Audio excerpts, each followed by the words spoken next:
There are tribes out there with traditions so strange that if I describe them without context, you'd assume I was making it up. I'm talking about kids raised in total darkness, boys sticking their hands into gloves full of venomous ants on purpose, and families mourning healthy newborns. All of it is real, and all of it is still happening. I'm Michael, this is 25, and these are 25 unknown facts about tribes. 25. The last man of his kind.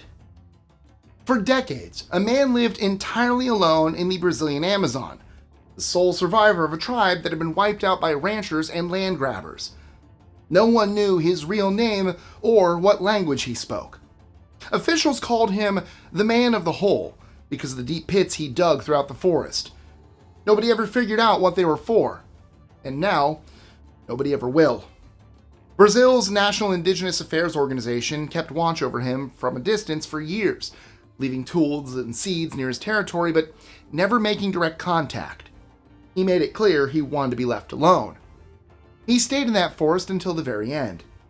In 2022, he was found dead. We'll never know what his people called themselves, nor what stories they passed down around the fire. He was the last of his kind, and when he stopped breathing, thousands of years of history stopped with him.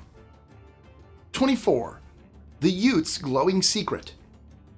The Uncompahgre Ute of Colorado built something that seems almost magical. Their ceremonial rattles were filled with bits of quartz, and when shamans shook them during nighttime rituals, the rattles would flash with bursts of light. No fire, no tricks, just rocks glowing in the dark. Turns out certain crystals do this when they slam into each other. Scientists eventually gave it a name and called it triboluminescence. But the Ute didn't need a research paper to figure out how to harness it. They were using it to communicate with the spirit world centuries before anyone in a lab coat caught on. Pretty remarkable, considering most of us can barely figure out how to use a dimmer switch. 23. The Kogi's Priests of Darkness.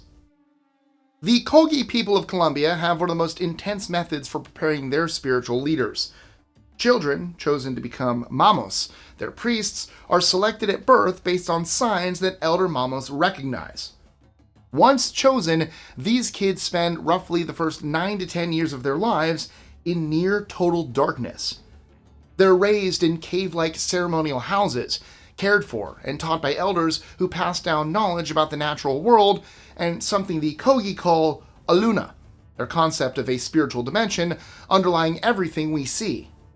The idea is that darkness sharpens inner senses and builds a deep connection to the non-visible world. When light is removed, other ways of knowing become stronger. By the time these children emerge, they've been trained since birth to perceive reality differently from everyone else around them. They step into the sunlight as spiritual guides for their entire community. 22. The Moken's Tsunami Warning. On the morning of December 26, 2004, most people along the coast of Thailand had no idea what was about to happen. But the Moken, a seafaring nomadic people who've lived on and beside the Andaman Sea for generations, recognized the signs immediately. Their oral tradition includes stories of something called the Laboon, which roughly means the wave that swallows people whole.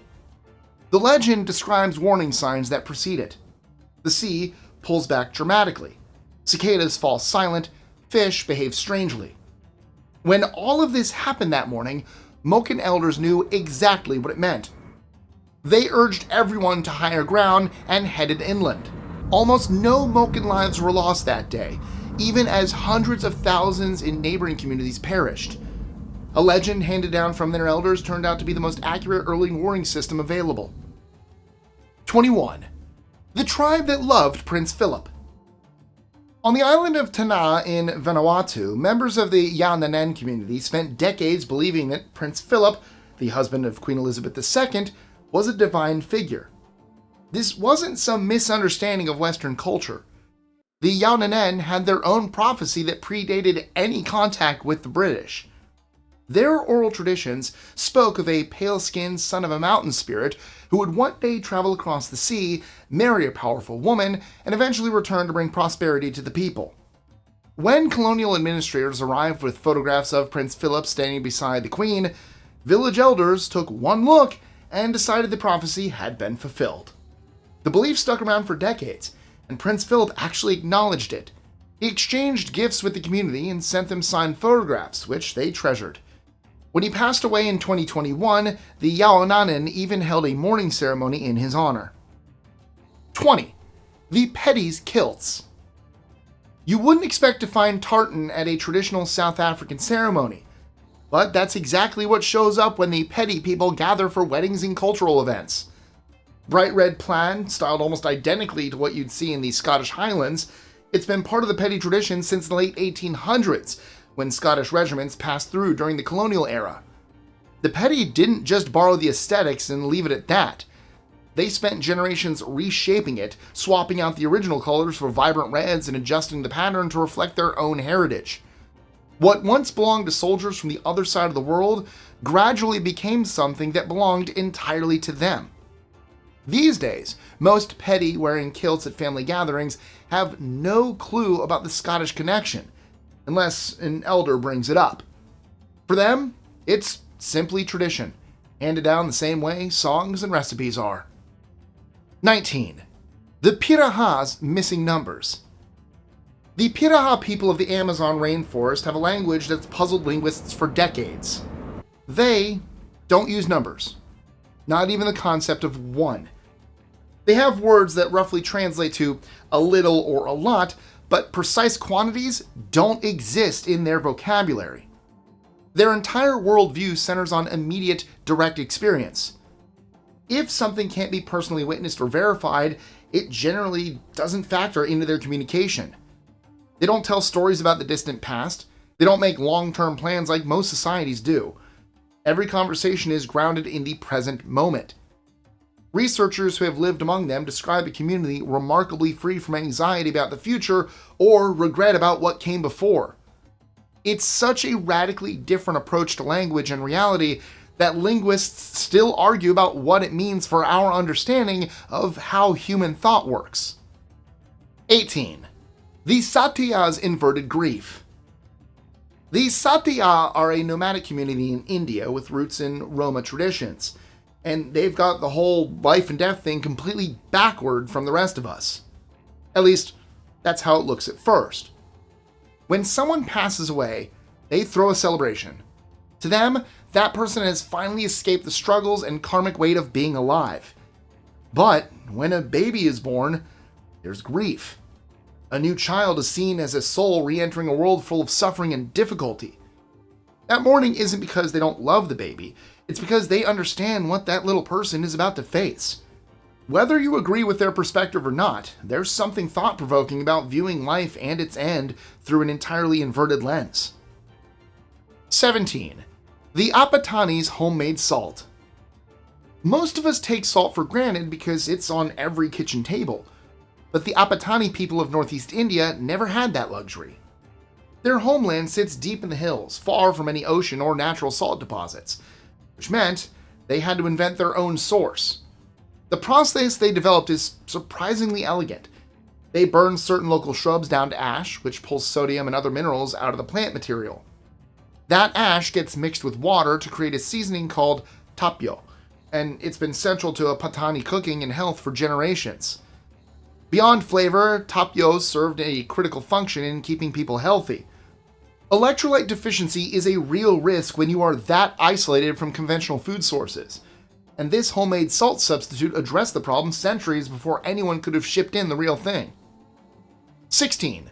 The Hadza's feathered partners. The Hadza people of Tanzania have developed a working partnership with a wild bird that sounds almost too convenient to be real. If a Hadza hunter is craving honey, they let out a particular whistle. If a honey guide bird is nearby, it responds and leads the hunter through the landscape toward a beehive. The bird calls out and flies ahead while the human follows.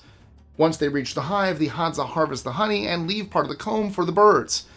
It's not domestication, it's not training. It's a mutualistic relationship that has developed between humans and wild animals over countless generations. The Hadza didn't tame or breed these birds. They simply learned to communicate with a wild species that had its own reasons for cooperating. Both species get fed, and somehow across time they figured out how to communicate enough to make it work. 15. The Bari's shared fatherhood. The Bari people of Venezuela see reproduction in a way that would make your high school biology teacher's head spin. In their tradition, a child doesn't come from a single moment of conception. A baby forms gradually from the contributions of every man a woman is intimate with during her pregnancy, which means one child can end up with a whole roster of biological fathers. Rather than a misunderstanding of science, it's an entirely different worldview that actually comes with some pretty practical benefits. Every man who contributes is expected to help raise that child. So, kids grow up surrounded by adults who are genuinely invested in their future. The genetics might not check out by Western standards, but the village-style support system works. 14. The Aka's hands-on dads. Speaking of fathers, the Aka people of Central Africa have fathers who are, statistically speaking, the most physically involved with their infants of any documented society. On average, an Aka father keeps his baby within arm's reach about 47% of the time. He engages in physical contact roughly 5 times more often per day than fathers in most other cultures studied. This isn't some modern parenting trend they picked up from a book. It's been their way for generations. Among the Aka, hunting and gathering duties are shared, and both parents remain close to their children throughout daily activities. Gender roles exist, but are far more flexible than in most societies. The father might hold his infant while foraging or soothe the crying baby while the mother rests. The result is an upbringing where infants experience constant touch and interaction from both parents from the very beginning of their lives. 13. The Burkitshi's eagle bonds. High in the mountains of Mongolia and Kazakhstan, the Burkitshi have been hunting alongside golden eagles for millennia. They prefer females because they're larger and have a fiercer disposition than males. The birds are captured at around 4 years old, right at that sweet spot where they're mature enough to train but still young enough to form a real bond with a human partner. What follows is a decade-long relationship that looks nothing like ownership. Together, they brave harsh winters, tracking down foxes and hares in some of the most unforgiving landscapes on Earth. The bird isn't a pet or a tool, it's a partner, and the Burkitshi treat it that way. When those 10 years are up, the hunters don't cage the eagles or breed them in captivity. They let them go. The eagles head back into the wild, free to mate and live however they choose. Most cultures try to dominate the animals they work with, but the Burkitshi build their entire tradition around knowing when to hold on and when to let go. 12. The Tlingit's mosquito curse. If you've ever wondered why mosquitoes exist, the Tlingit people of the Pacific Northwest have an answer. To them, the first mosquitoes weren't born, they were created. There were people in the community who thought only of themselves, who stirred up trouble and took without giving back. The spirits watched this go on for a while, and when they'd finally seen enough, they handed down a punishment that fit the crime. Those selfish individuals became mosquitoes, doomed to spend eternity taking from others just as they always had. The Tlingit passed this story down for generations, and it's easy to see why. It answered the question every kid eventually asks while scratching a fresh bite, while also reminding them how to treat the people around them. It's the kind of origin story that sticks with you because it makes a strange kind of sense. And for the Tlingit, it served a purpose beyond just explaining an annoying bug. It was a way of teaching children what happens when you live like nobody else matters. 11. The Kalenjin's running legacy. The Kalenjin people of Kenya's Rift Valley have dominated distance running in a way that defies easy explanation. They make up roughly 12% of the country's population, but Kalenjin runners have won approximately 70 to 80% of its distance running medals at major international competitions. Towns like Iten, perched nearly 8,000 feet above sea level, have become legendary training grounds. Scientists have been trying to crack the code for years, and the answer seems to be a mix of genetics and lifestyle. A lot of Kalenjin runners have naturally lean builds with thin ankles and calves, which means they burn less energy with every step. It also helps that they grow up at high altitude and spend their childhoods running several kilometers to school, building serious endurance before formal training ever starts. And then there's motivation. Jobs are hard to come by in this region, and running is one of the few ways out. That kind of motivation pushes people to train harder than they would if it were just about medals. No single factor explains everything, but the results speak for themselves. 10. The Iroquois' brutal game. Before lacrosse became the prep school sport you might know today, it was something entirely different. Native American tribes played versions of the game that involved hundreds or even thousands of players per side. Fields could stretch for several miles. Matches sometimes lasted 2 to 3 days straight. This wasn't recreation. It was war without weapons. Communities used these games to settle disputes, and young men would train for months, knowing the outcome mattered to both the living and the dead. The lacrosse you see today, with its neat fields and padded gloves, barely resembles what these tribes created, but the bones of the original game are still in there if you know where to look. 9. The Changpa's Vanishing Act. There's a tribe of nearly 500,000 people living on the Tibetan Plateau, and good luck finding them. The Changpa are nomadic herders who follow their yaks, sheep, and prized pashmina goats across the Chengteng region, one of the most remote and punishing landscapes on Earth. They don't build permanent homes or stay in one place long enough to leave a trace. When grazing patterns shift, entire communities pack up their black yak hair tents and disappear within days, leaving nothing behind. The environment helps keep them hidden. The Chengteng sits at altitudes above 4,500 meters, where the air is thin, the winds are brutal, and temperatures can drop without warning. Roads are rare, large sections are restricted to outsiders, and the distances between water sources stretch for miles. Even their tents work in their favor, blending into the rocky plateau so well that you could walk right past a Changpa camp and never notice it. For a group this large, they've managed to stay remarkably invisible. 8. The Inuits' Sunless Adaptation. You'd think that living somewhere with barely any sunlight would eventually lead to lighter skin over the generations. That's how it usually works, right? Lighter skin absorbs more UV rays, which helps the body produce essential nutrients. But the Inuit and other Arctic peoples don't follow that rule at all. Their skin is darker than you'd expect for people living that far north, and for a long time, nobody could figure out why. The answer comes down to diet. Traditional Inuit meals are heavy on fish and marine mammals, both of which are packed with the same nutrients your body would normally get from UV exposure. When your food is doing that job, there's no evolutionary pressure pushing toward lighter skin. The Inuit didn't need to rely on rays from the sky to stay healthy, so their bodies never bothered adapting to chase them. 7. The Kalash's Greek Mystery. Tucked away in the mountains of northern Pakistan, there's a community that has confused outsiders for centuries. The Kalash have light skin and blue eyes in a region where almost no one else does, and their religious practices don't match anything happening around them. They've always claimed their ancestors came from Greece, carried into the region by Alexander the Great's armies over 2,000 years ago. Geneticists have tried to settle the debate, but the DNA results haven't given anyone a clear answer.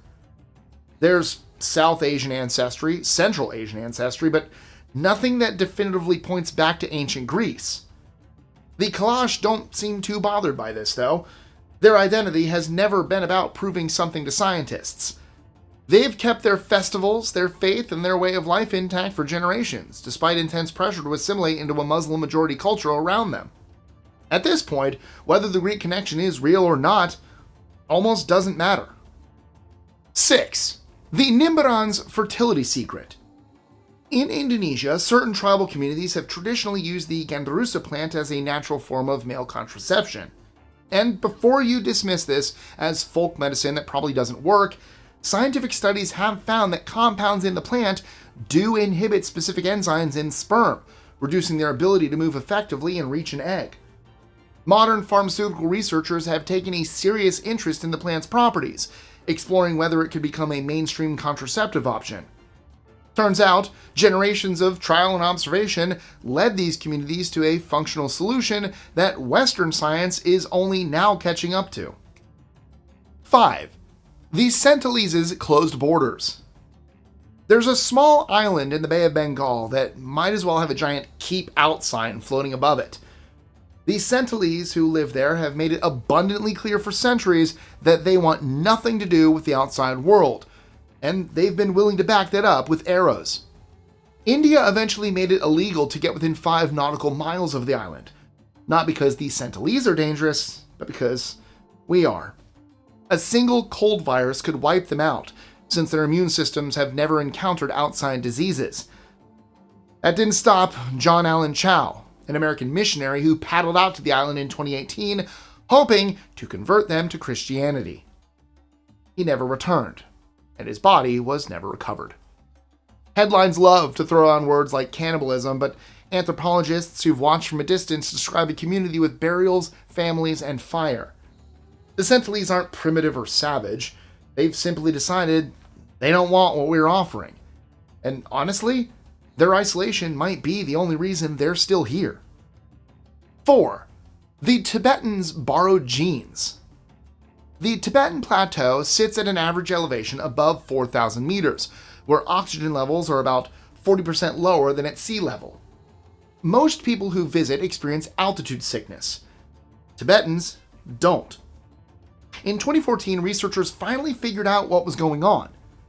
Tibetans have a special variant of a gene that controls how their bodies handle low oxygen, and they didn't develop it on their own.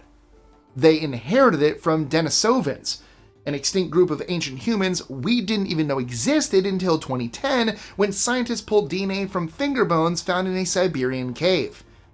At a far-off point in history, ancestors of modern Tibetans interbred with these Denisovans and picked up a genetic gift that would enable their descendants to thrive on the roof of the world.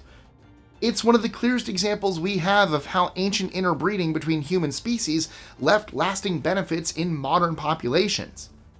The Tibetans are walking proof that our genetic heritage is far more complicated and interconnected than anyone imagined. 3. The Shipibo's visible songs. The Shipibo people of the Peruvian Amazon create intricate geometric patterns that aren't merely decorative. According to their tradition, these designs are a form of visual language that encodes spiritual and musical knowledge. The patterns can be read as songs. Shamans use them during ayahuasca ceremonies, where the visual designs guide both the healer and participants through altered states of consciousness. The art, the music, and the spiritual experience are all intertwined in a way that's difficult for outsiders to fully grasp. Skilled practitioners can look at a pattern and sing it, or hear a melody and draw it. It represents a completely different relationship between sight and sound than what most of us have ever experienced. 2. The Zangbeto's spinning spirits. In Benin, Togo, and southwestern Nigeria, something tall and whirling moves at dusk. Covered in raffia and spinning like a storm of straw, these are the Zangbeto, the guardians of the night. To villagers, they're spirits. To anthropologists, they represent a brilliant combination of community security and ritual theater. Studies have shown that Zangbeto patrols deter theft, mediate disputes, and bring wrongdoers before local justice. But they do more than maintain order. They inspire awe. Each January, during Benin's Vodun Day festival, Zangbeto flood the streets, spinning and chanting while crowds gather to watch. Outsiders ask, what's beneath the costume? Believers insist there is no one. And recently, Zangbeto has taken on a new role. They've begun patrolling mangroves and warning off illegal loggers and overfishers. Ancient spirits protecting modern ecosystems. Not bad for a culture some outsiders might dismiss as superstition. 1. The Pirahã's radical present. Remember the Pirahã people of the Amazon? Well, they've built something most philosophers would say is impossible. They live entirely without religion. No gods watching over them, no origin story explaining where they came from, no afterlife waiting when they're gone. They never developed any of it because, as I mentioned earlier, their culture only recognizes what can be directly witnessed. If you weren't there to see it yourself, it doesn't count. And that rule applies to everything. Missionaries and researchers have visited over the years. The response is always the same. The Pirahã will listen to stories about the outside world, but the moment they find out the storyteller wasn't personally there, they lose interest. Third-hand information holds no value to them, no matter how important it might seem to the person sharing it. What fascinates researchers most is how happy the Pirahã seem to be. Without any spiritual framework to lean on, they've found contentment by staying rooted in the present. Whatever is happening right now, right in front of them, that's enough. From people who only focus on the here and now, to communities who knew a disaster was coming before any warning system went off, these tribes remind us that human potential goes far beyond what most of us experience in our daily lives. So, what are some tribes that live near you? Let me know in the comments. And if you found this list as fascinating as I did putting it together, click here to check out our video on 25 amazing things you probably didn't know about Africa. Thank you guys so much for watching. Don't forget to like, share, comment, subscribe, click that notification bell, and I'll see you in the next one.